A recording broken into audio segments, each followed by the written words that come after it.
কিছু মহিলা পড়ে গিয়ে আবু তালিবের বাড়িতে গিয়ে বলতেছে, আবু তালেব সর্বনাশ হয়ে যায়। বলে কি?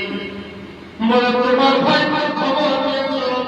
বলে খবর বলতে গেলে বাইরে বেরিয়েছে। বলে কিছু বাড়ি থেকে বেরিয়ে আমরা সচক্ষে দেখলাম, উড়িয়ে নিয়ে চলে গেল মানব রূপে। আবু তালিব ছটফট করে কেঁদে গেল,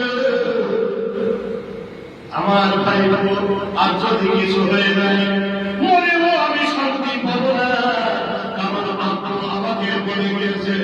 এই বলে আবু তালেব বাড়ি থেকে বেরিয়েছে। কোথায় গেল? কোথায় গেল? আবু তালিবের স্ত্রী আবু তালেব দিকে তাকিয়েছে, কখন আসবে বাবা?